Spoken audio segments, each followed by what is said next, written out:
Hi friends, welcome back to our channel. ఈరోజు వీడియోలో వచ్చేసి మనము మన అమ్మమ్మలు నానమ్మలు వేసుకునే బ్లౌజ్ ఏ విధంగా స్టిచ్ చేసుకోవాలో ఈ వీడియోలో అయితే చూపించబోతున్నాను అనమాట. ఈ యొక్క బ్లౌజెస్ని రవిక అని పిలుస్తారనమాట. వీటికి షేప్ బెల్ట్ అనేది ఉండదండి. మొత్తము కూడా ఫ్రంట్ బ్యాక్ కూడా ప్లెయిన్గానే సన్నగా పట్టి అనేది అంచు మడిచి కుడతారనమాట. వీరిది వచ్చేసి హై నెక్ అనేది ఉంటుందన్నమాట. అంటే వీరు డీప్ నెక్ అనేది పెట్టించుకోరు కదా, వీరి యొక్క మెడ అనేది పై వైపుకే స్టిచ్చింగ్ అనేది చేయించుకుంటారండి. మనకి ఇక్కడ మెజర్మెంట్ కోసము ఆది బ్లౌజ్ అనేది ఇచ్చారండి. ఈ బ్లౌజ్ ప్రకారము ఇప్పుడు మనము బ్లౌజ్ అయితే కటింగ్ అనేది చేసుకోవాలి. ఈ విధంగా ఫస్ట్ వచ్చేసి బ్లౌజ్ని మనము నీట్గా అయితే ముడతలు అనేది లేకుండా ఒకసారి అయితే చూసుకోవాలన్నమాట. పెద్ద వయసు వారు మామూలుగా షేప్ బెల్ట్ బ్లౌజులు అనేది యూజ్ చేసేవారు తక్కువ మంది అండి.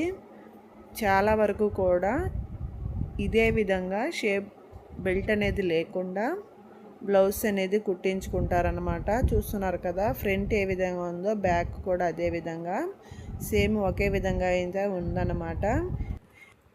ఈ యొక్క బ్లౌజులు వచ్చేసి స్ట్రైట్ కట్లోనే స్టిచ్చింగ్ అనేది చేస్తారు. ఈ విధంగా మనకి ఫ్రంట్ బ్యాక్ రెండు కూడా నెక్ అనేది ఒకే విధంగా అయితే ఉంటుందన్నమాట. డీప్ అనేది ఒకే విధంగా ఉంటుందండి. అదేవిధంగా ఇక్కడ చూస్తున్నారు కదా, రెండు బటన్స్ అయితే వేశారన్నమాట. మామూలుగా షర్ట్లకి బటన్స్ వేస్తారండి, కానీ ఇక్కడ వచ్చేసి ఈ యొక్క బ్లౌజ్కి కూడా రెండు బటన్స్ అనేది వేశారు. కింది వైపున ఈ విధంగా ముడి అనేది వేసుకుంటారండి. ఈ విధంగా ముడి అనేది వేసుకుంటారన్నమాట. దీనిని రవిక అని పిలుస్తారు. ఈ యొక్క రవికని ఏ విధంగా మనము కట్ చేసుకోవాలో ఈ యొక్క వీడియోలో అయితే చూపించబోతున్నాను అన్నమాట. ఈ రవికలు వచ్చేసి నడుము లూజ్ అనేది ఎగ్జాక్ట్గా అయితే పెట్టారన్నమాట. మనకి ఎంత లూజ్ ఉన్నా సరే ఈ యొక్క మూడింతో అడ్జస్ట్ అనేది అయిపోతుందండి. దానికోసము లూజ్ ఎక్స్ట్రా ఉన్నా కూడా ఇబ్బంది లేదన్నమాట. ఇప్పుడు వచ్చేసి మనము ఈ యొక్క బ్లౌజ్తో కటింగ్ అనేది చేసుకోబోతున్నాము. ఫస్ట్ వచ్చేసి మనము ఈ యొక్క బ్లౌజ్ పీస్ని అయితే నీట్గా అయితే మనము నార్మల్ బ్లౌజ్ అనేది ఏ విధంగా వేసుకుంటామో అదే విధంగా పరుచుకోవాలండి. నెక్స్ట్ మనము ఎల్ స్కేల్ని అయితే తీసుకోవాలన్నమాట. ఈ యొక్క ఎల్ స్కేల్ సహాయంతో కింది వైపున క్రాస్ ఏదైనా ఉందేమో ఒకసారి అయితే చెక్ చేసుకోండి. ఈ విధంగా మనము క్రాస్ అనేది కట్ చేసుకోవాలన్నమాట. ఏ బ్లౌజులకైనా సరే కంపల్సరీ చివరి వైపున క్రాస్ అయితే తీయాలండి. ఈ విధంగా తీసుకున్న తర్వాత ఇప్పుడు వచ్చేసి మనము కింది వైపున ఒక పావించ్ అనేది ఖర్చు కోసం అయితే లైన్ అయితే డ్రా చేసుకోవాలన్నమాట. మనము నార్మల్గా క్రాస్ కట్ బ్లౌజ్ ఏ విధంగా కట్ చేసుకుంటామో అదే విధంగా బ్యాక్ పార్ట్ మొత్తము కూడా సేమ్ అదే ప్రాసెస్ అయితే ఉంటుందండి.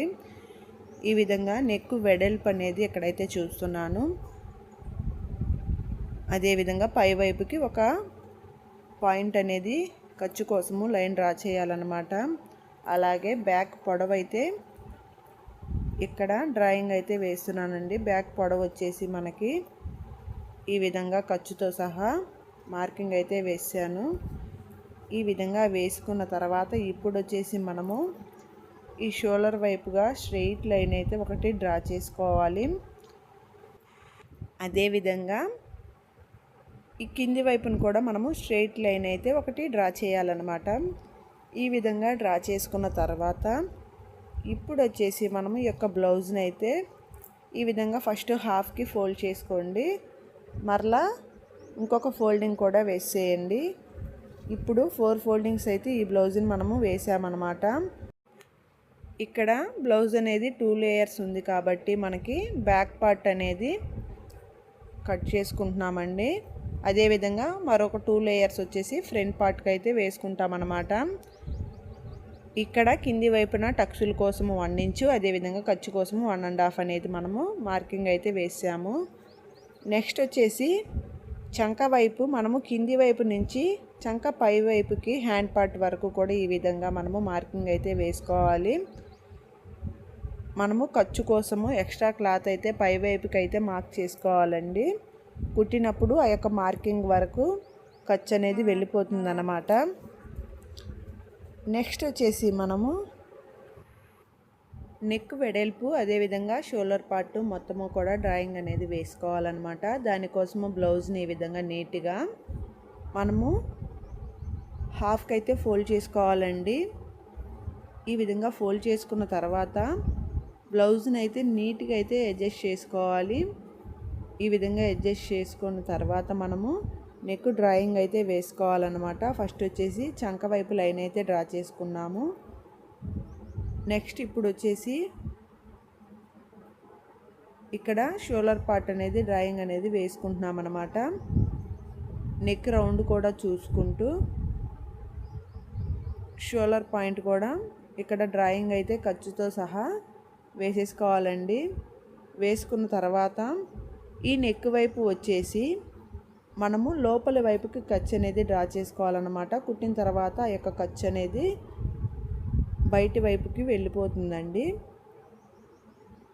ఈ విధంగా డ్రా చేసుకున్న తర్వాత చంక మార్కింగ్ అనేది ఈ విధంగా కర్వ్ అనేది గీసుకోవాలండి. ఈ విధంగా రాకపోతే ఫస్ట్ వచ్చేసి స్ట్రైట్ లైన్ ఒకటి డ్రాయింగ్ అయితే వేసేసుకోండి. అలాగే కింది వైపున మనం మార్కింగ్ చేసాం కదా, ఇక్కడ క్రాస్ లైన్ అయితే ఒకటి డ్రా చేసుకున్న తర్వాత ఇక్కడ క్రాస్గా మనము లైన్ అయితే డ్రా చేసుకోవాలి. డ్రా చేసుకున్న తర్వాత ఇప్పుడు వచ్చేసి ఈ యొక్క కర్వ్ స్కేల్ని యూజ్ చేసి అయితే ఈ యొక్క చంక రౌండ్ అనేది డ్రాయింగ్ అయితే వేసేసుకోండి. చూస్తున్నారు కదా, మనము చేసిన డ్రాయింగ్ అనేది ఎగ్జాక్ట్గా అయితే సరిపోయిందనమాట. ఈ విధంగా కొత్త వారైనా సరే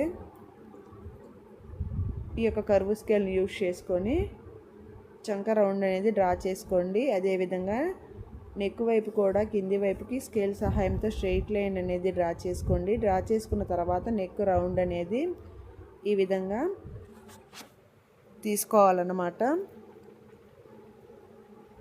నెక్స్ట్ వచ్చేసి మనము చంక వైపున 1.5 ఇంచ్ ఖర్చు అనేది మార్కింగ్ అయితే వేసుకున్నాను అనమాట. ఈ విధంగా వేసుకున్న తర్వాత మనము ఈ యొక్క బ్యాక్ పార్ట్ని అయితే కటింగ్ చేసుకోవాలి. ఒక బ్యాక్ పార్ట్ని అయితే నీట్గా మనము కట్ చేసుకోవాలండి. నార్మల్గా క్రాస్ కట్ బ్లౌజ్ ఏ విధంగా అయితే కట్ చేసుకుంటామో అదే ప్రాసెస్లో అయితే బ్యాక్ పార్ట్ అయితే కటింగ్ ఉంటుందన్నమాట. నెక్స్ట్ మనము ఫ్రంట్ పార్ట్ కూడా ఏ విధంగా కట్ చేసుకోవాలో చూద్దామండి. ఈ విధంగా ఈ యొక్క క్లాత్ని అయితే నీట్గా అయితే అడ్జస్ట్ చేసుకోవాలన్నమాట. చేసుకున్న తర్వాత మనము ఇప్పుడు ఈ యొక్క బ్యాక్ పార్ట్ యొక్క క్లాత్లో స్ట్రైట్గా అయితే వేసుకోవాలన్నమాట. నార్మల్గా బ్లౌజులు వచ్చేసి మనము క్రాస్ కటింగ్ కోసము క్రాస్ అయితే వేస్తాం కదా, కానీ ఈ యొక్క బ్లౌజ్ వచ్చేసి మనము స్ట్రైట్గానే వేసుకోవాలన్నమాట. ఈ యొక్క రవిక అనేది స్ట్రైట్ కట్లోనే స్టిచ్చింగ్ అనేది చేస్తామండి. ఈ విధంగా స్ట్రైట్గా వేసుకొని నీట్గా మనము బ్యాక్ పార్ట్ ఏ విధంగా అయితే ఉందో అదే విధంగా మనము డ్రాయింగ్ అయితే వేసేసుకోవాలన్నమాట. ఈ విధంగా వేసుకొని మనము కటింగ్ అనేది చేసేసేయడమేనండి. ఇందులో మనము ఎక్స్ట్రా కొలతలు అనేది ఏమీ యాడ్ చేయని అవసరం లేదన్నమాట. నార్మల్ బ్లౌజులకు వచ్చేసి మనము ఫ్రంట్ క్రాస్ అనేది వేసుకుంటాము. అదేవిధంగా డాట్స్ కోసము మార్కింగ్ అయితే చేస్తామన్నమాట. ఈ బ్లౌజులకి ఆ మార్కింగ్స్ ఏమీ ఉండవండి. నార్మల్గా బ్యాక్ పార్ట్ ఏ విధంగా అయితే ఉంటుందో అదే విధంగా మనము కట్ చేసుకొని స్టిచ్చింగ్ అనేది చేసుకోవడమే అన్నమాట. ఈ విధంగా నీట్గా అయితే మనము బ్యాక్ పార్ట్ ప్రకారము ఫ్రంట్ పార్ట్ కూడా కట్ చేసుకున్నాం అన్నమాట. కట్ చేసుకున్న తర్వాత చంక లోత్ అనేది లైట్గా అయితే ఒక 1/4 ఇంచ్ అనేది ఉండేటట్లుగా తీసుకోవాలండి. పెద్ద చంక లోతు కూడా తీసే అవసరం లేదన్నమాట. తీసామా లేదా అన్నట్లుగా లైట్గా ఒక 1/4 ఇంచ్ అనేది ఉండేటట్లుగా మనము లోతు అయితే తీసుకోవాలన్నమాట. ఈ విధంగా ఫ్రంట్ బ్యాక్ రెండు కూడా మనకి నీట్గా అయితే సేమ్ ఒకే మెజర్మెంట్తో అయితే ఈ విధంగా కట్ చేసుకోవాలి. ఈ విధంగా కట్ చేసుకున్న తర్వాత ఇప్పుడు వచ్చేసి మనము బ్లౌజ్ యొక్క హ్యాండ్ పార్ట్ అనేది కట్ చేసుకోవాలండి. ఈ యొక్క హ్యాండ్ పార్ట్ వచ్చేసి మనము నార్మల్గా బ్లౌజ్ హ్యాండ్స్ అనేది ఏ విధంగా కట్ చేస్తాం అదే విధంగా క్లాత్ని అయితే 4 ఫోల్డింగ్స్ వేసుకోవాలి.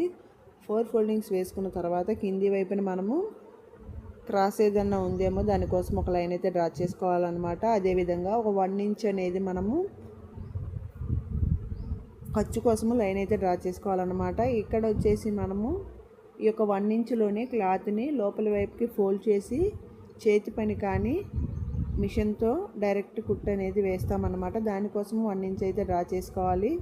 అదేవిధంగా పొడవు అదేవిధంగా ఖర్చు రెండు కూడా కలుపుకొని ఈ విధంగా మనము మార్కింగ్ అయితే వేసుకోవాలన్నమాట. వేసుకున్న తర్వాత మనకి మెజర్మెంట్ బ్లౌజ్ అనేది ఇచ్చారు కదా, ఈ యొక్క బ్లౌజ్ ప్రకారము ఇక్కడ ఒకసారి అయితే చూసుకోవాలన్నమాట. ఈ విధంగా చూసుకున్న తర్వాత బ్లౌజ్ చివరి వైపున హ్యాండ్ యొక్క చివరి వైపున ఈ యొక్క లూజ్ అనేది మార్క్ చేసుకోవాలన్నమాట. అదేవిధంగా చంక వైపుకి కూడా మనము ఇక్కడ డ్రాయింగ్ అయితే వేసుకోవాలండి. ఎక్స్ట్రా ఖర్చు రెండు కలిపేసుకొని మార్కింగ్ అయితే వేసుకోవాలన్నమాట. వేసిన తర్వాత షోల్డర్ పాయింట్ దగ్గర ఒక 1 ఇంచ్ అనేది ఈ విధంగా ఒక పాయింట్ అనేది వేసుకోవాలన్నమాట.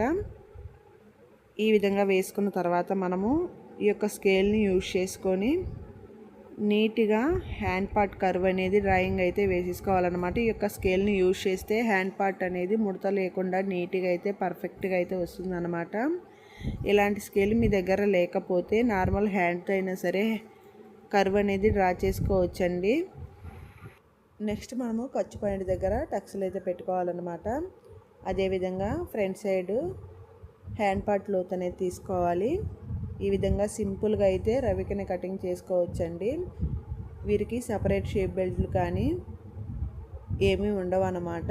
నార్మల్గా ఫ్రంట్ బ్యాక్ హ్యాండ్ పార్ట్ ఈ మూడింటితోనే రవికని స్టిచ్చింగ్ అనేది చేస్తామండి. వీడియో ఏ విధంగా ఉందో కామెంట్ సెక్షన్లో అయితే తెలియచేయండి. వీడియో నచ్చినట్లయితే తప్పకుండా ఒక లైక్ అయితే చేయండి ఫ్రెండ్స్. అదేవిధంగా మన ఛానల్ అయితే సబ్స్క్రైబ్ చేసుకోండి. థ్యాంక్స్ ఫర్ వాచింగ్ అండి. Please subscribe and support my channel.